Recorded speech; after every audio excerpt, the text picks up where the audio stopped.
शालिग्राम को पाने की चाह हमारी आज से नहीं, 50 साल पुरानी।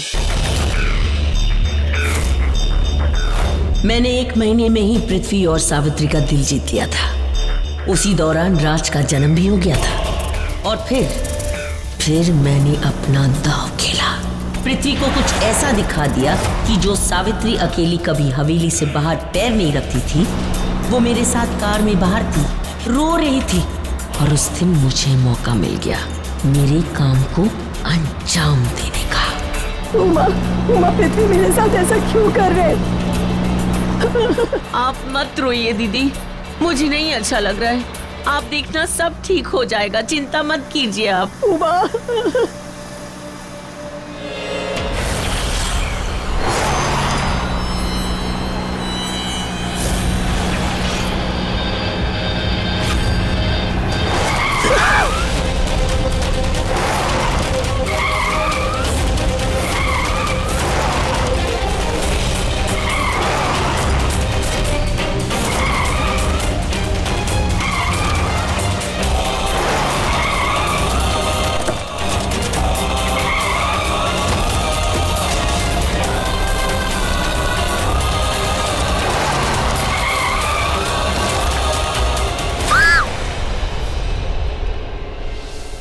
सावित्री दीदी, ये सब क्या हो रहा है? उमा, मुझे लगता है गाड़ी खाई में गिर सकती है।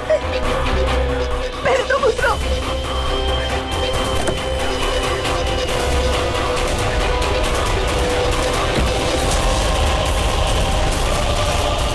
उमा, दरवाजा क्यों बंद कर दिया?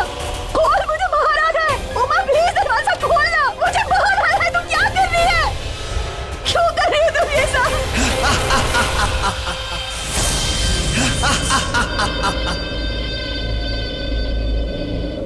भैया, फेंक दो इसे खाई में। ये कौन है? सुना नहीं तूने मैंने क्या कहा? भैया, कालासुर भैया। और मैं उनकी प्यारी बहन। अब मुझे एक बहुत बड़ा काम करना है जिसके लिए तुझे मरना होगा। नहीं उमा, प्लीज प्लीज उमा, ऐसा मत करो मेरे साथ।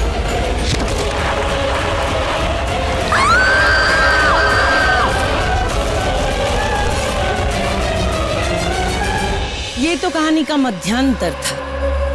अब आगे की कहानी सुन। राज की मां को मारने के बाद मैंने राज की जान बचाने का नाटक किया। 4 आंसू बहाए, 4 लोगों के दिल जीते। फिर मैं उसकी आया बन गई। फिर एक रात पृथ्वी को मेरे प्यार के जाल में फंसा के मैंने उससे शादी कर ली और बन गई उसकी पत्नी और राज की मां।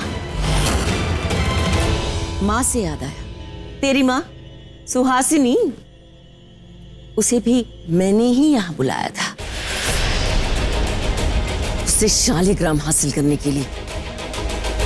पर वो दुर्गा का अवतार लेके मेरे भाई के 3 टुकड़े कर दिए।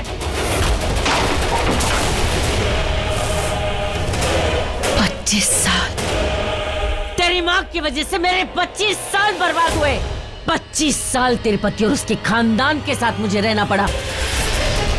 एक अच्छी मां और एक अच्छी पत्नी बनने का नाटक करना पड़ा। You know how boring is that? जब भी मैं शालिग्राम पानी के करीब होती हूँ तब तू और तेरा पूरा खानदान मेरा प्लान चौपट करने आ जाते, सब कुछ बर्बाद करने आ जाते हैं, जैसे कि आज। मैं बर्बाद हो गई, मैं तो लौट गई। तुझे मेरा सच पता चल गया, तेरे सामने मेरी पूरी सच्चाई आ गई। अब मेरा क्या होगा?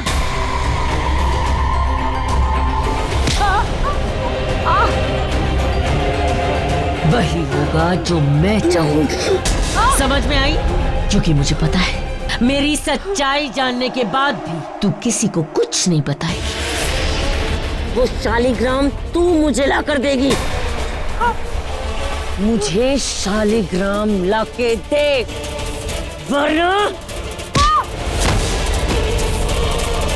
वरना क्या?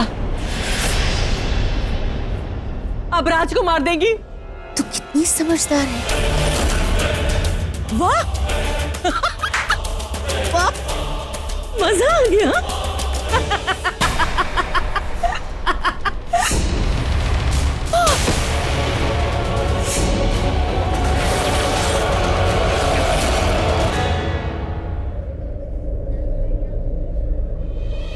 कहाँ है फोटोग्राफ? लो दिखाओ मुझे। पापा जी मुझे वो फोटो नहीं मिली, पता नहीं, मैंने अपने कमरे में ही रखी थी। वो फोटो कहाँ गायब होगी?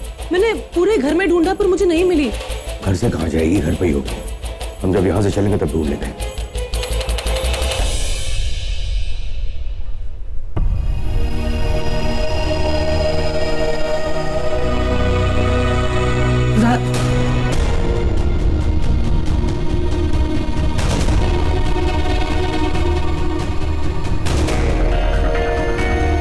राज, राज, क्या हुआ है तुम्हें?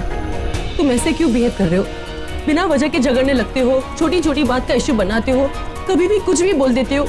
तुम ऐसे क्यों बिहेव कर रहे हो राज? क्या हुआ है तुम्हें? राज, मैं यहीं खड़ी हूँ, मेरी तरफ देखो। क्या हुआ है तुम्हें? जवाब चाहिए तुम्हें? चाची के साथ इतना बड़ा हादसा हो गया, वो यहाँ हॉस्पिटल में जिंदगी और मौत से जूझ रही है और तुम घर चली गई। क्यों? ऐसा क्या जरूरी काम आ गया था? बोलो। जवाब तो मुझे तुमसे मांगना चाहिए ना गौरी। तो बोलो, क्यों गई थी घर? राज, वो मैं क्या? क्या वो जवाब नहीं या देना नहीं चाहती, या कोई और बात है जो छुपा रही हो, बताना नहीं चाहती? ये प्रॉब्लम है। पति और पत्नी ना हर चीज एक दूसरे के साथ शेयर करते हैं गौरी। दोनों के बीच में ऐसी कोई बात नहीं होती जो दूसरे को नहीं पता होती। लेकिन यहाँ बहुत कुछ होता है जो मुझे नहीं पता होता, सिर्फ तुम्हें पता होता है। तो तुम अगर कुछ शेयर नहीं करना चाहती तो जाने दो ना, खत्म कर दो। ढोंग नहीं करना मुझे रिश्ते का गौरी। मेरे पास कई सारे सवाल है और तुम्हारे पास जवाब है नहीं। तो इट्स बेटर कि हम दोनों बात ही नहीं करें। Okay? Raj, Raj, I wish मैं तुम्हें सब बता पाती राज, बट आई एम सॉरी। तुम पहले से ही इतनी तकलीफों में उलझे हुए हो, तुम्हें और नहीं उलझाना चाहती। Gauri, I am sorry. I know बिना किसी बात के बातों में उलझा रहा हूं मैं तुम्हें, बहुत तकलीफ दे रहा हूं, इतना दर्द दे रहा हूं और मेरे साथ रहने का दर्द बर्दाश्त नहीं होगा तुमसे। तो इट्स बेटर कि ये छोटे छोटे दर्द बर्दाश्त कर लो और धीरे धीरे मुझसे बहुत दूर चली जाओ तुम। क्या हुआ? आपने मुझे पहचाना नहीं दीदी? कौन है? कौन है तू? सच बता, कौन है तू? दीदी, मैं कालासुर की वो मददगार हूँ जिससे कालासुर ने खुद आपकी रक्षा के लिए चुना है। आप कालासुर की बहन है ना, तो अब मेरी भी बहन जैसी हुई। सॉरी दीदी, अब वही होगा, मैं वही करूंगी जो आप कहेंगी। मैं कालासुर की पुरानी साथी हूँ। मेरी काली शक्तियाँ आपको किसी के सामने झुकने नहीं देगी। तो फिर तूने गौरी बनके डराया क्यों मुझे? वो क्या है ना, रूप बदलना और जिस काम के लिए मैं यहाँ आई हूँ ना, हंसते हंसते उसके जड़ तक पहुँचना, ये मेरी पुरानी आदत है। पर आप चिंता मत कीजिए, मैंने यहाँ सारा कुछ संभाल लिया। और हाँ, वो सावित्री है ना जिसे आप चारों तरफ ढूंढ रही है, वो भी मेरे ही पास है। क्या? हमारे पास? कहाँ है वो? पापा जी, थैंक यू बेटा। पापा जी, मम्मी जी दिखाई नहीं दे रही है। बेटा मेरे समझ में नहीं आ रहा कहाँ चली गई। मंदिर गई थी पूजा करने के लिए, अब तक उसको आ जाना चाहिए था। मैं फोन भी मिला रहा हूँ, नहीं मिल रहा।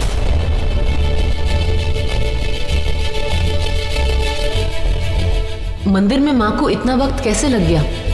माँ अगर मंदिर ही गई होती तो अब तक वापस आ जाती। लगता है माँ मंदिर के बाद कहीं और चली गई है। पर मीनाक्षी चाची को हॉस्पिटल में इस हालत में छोड़ के माँ और कहाँ जा सकती है?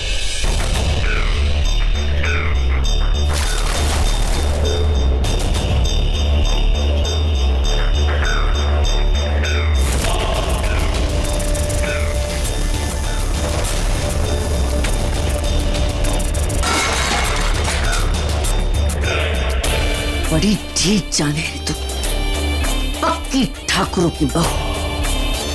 मुझे तो लगा था मैंने खाई से फेंक दिया, मार दिया, मर चुकी होगी। 25 साल के बाद श्रद्धांजलि भी हो गई होगी, पर नहीं, तू वापस आ गई। तू फिर से आ गई मेरा मेरा पूरा प्लान को चौपट करने के लिए। ऐसे अचानक क्यों आई तू? क्यों?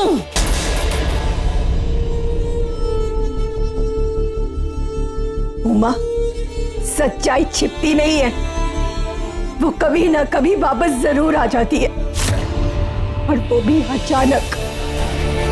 इसलिए मैं भी वापस आ गई। 25 साल पहले तूने जब मुझे धक्का दिया था तो मेरी जान तो बच गई, लेकिन मेरी याददाश्त चली गई। महीनों तक मैं बेहोश रही। और भगवान ने एक मां को बराबर का दर्जा दिया है उमा। इसीलिए एक दिन चमत्कार हुआ और मेरी याददाश्त वापस आ गई। इसीलिए मैं भी यहाँ वापस आ गई, अपने घर, अपने परिवार वालों से मिलने, अपने बेटे से मिलने।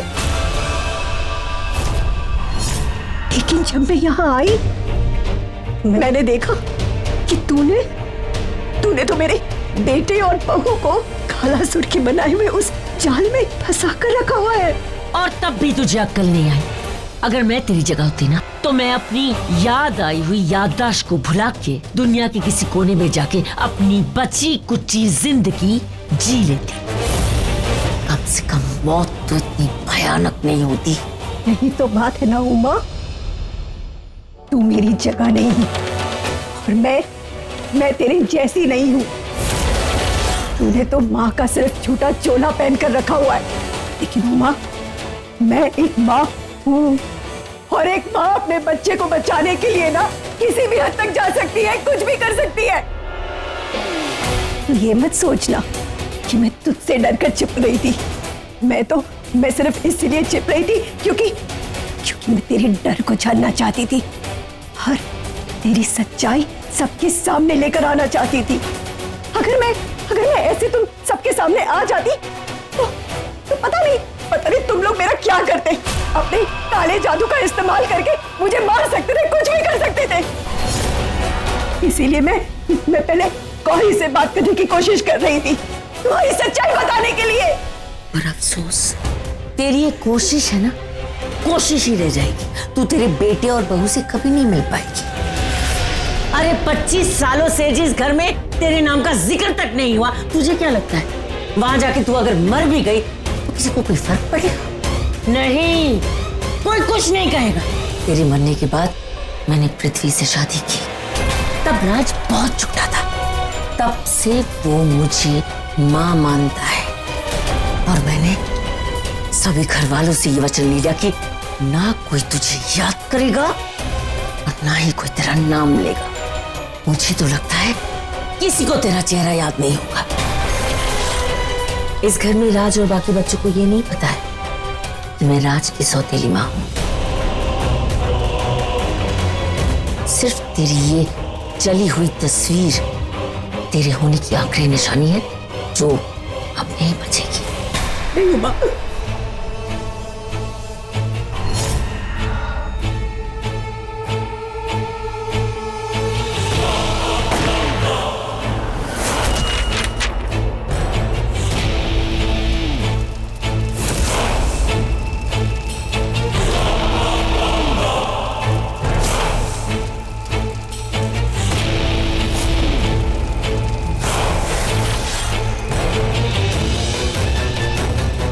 मुझे अब भी लगता है तू तीर मार लेगी।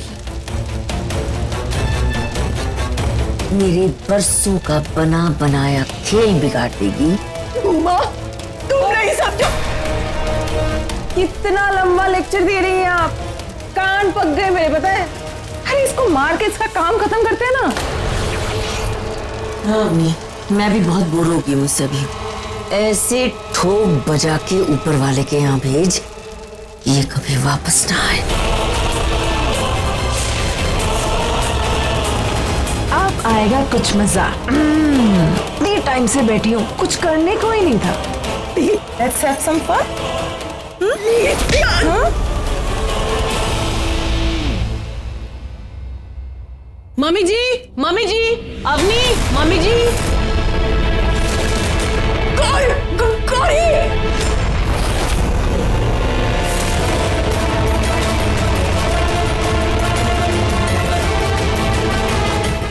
मम्मी जी, मम्मी जी, अवनी, अवनी। किचन में अवनी नहीं है, मम्मी जी भी नहीं है। मम्मी जी शायद रूम में होगी। मम्मी जी।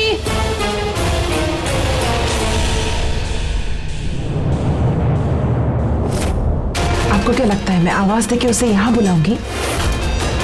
पर ये यहाँ पे क्या कर रही है? मुझे कैसे पता होगा?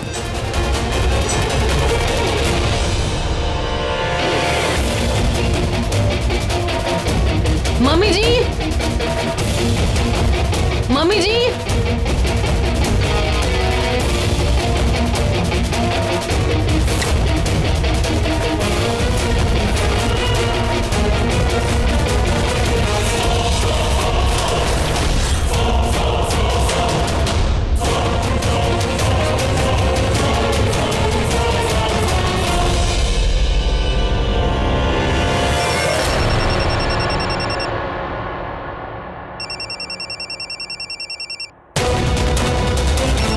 अरे मम्मी जी का फोन तो यहाँ घर में ही रिंग हो रहा है। ये तो मेरी फोन की रिंग है। ये गौरी के कमरे में। मुझे जाना होगा।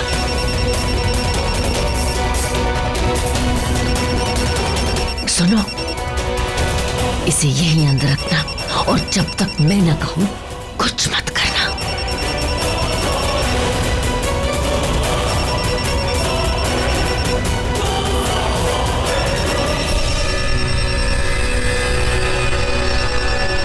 अरे मम्मी जी का फोन तो यहाँ घर में ही बज रहा है। आवाज कहाँ से आ रही है?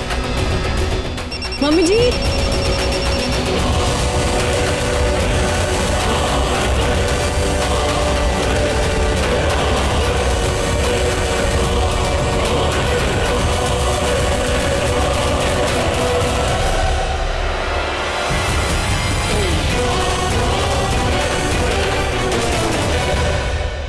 मम्मी जी, मम्मी जी, आप कहाँ चली गई थी?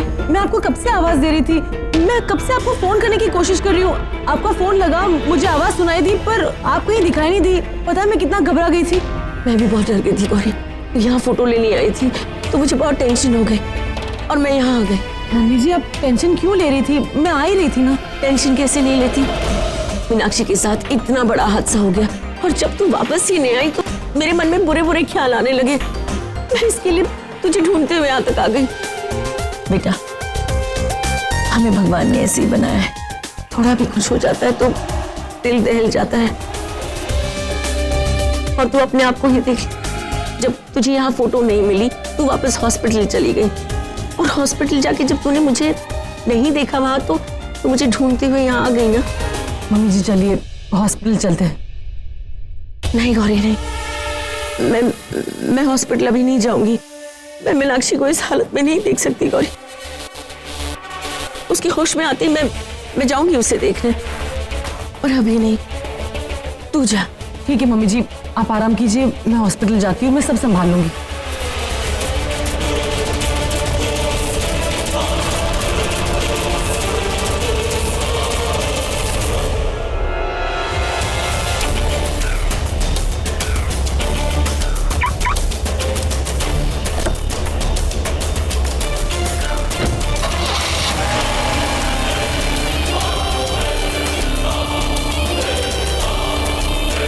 गौरी, मेरी ये मोहब्बत, ये ममता देख के अच्छे पिघल गए।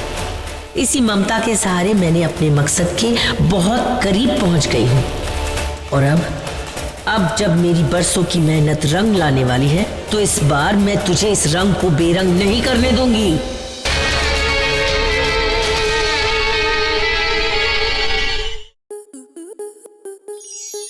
स्टार प्लस के ऐसे ही और बेहतरीन लम्हे देखने के लिए सब्सक्राइब करें हमारे YouTube चैनल को।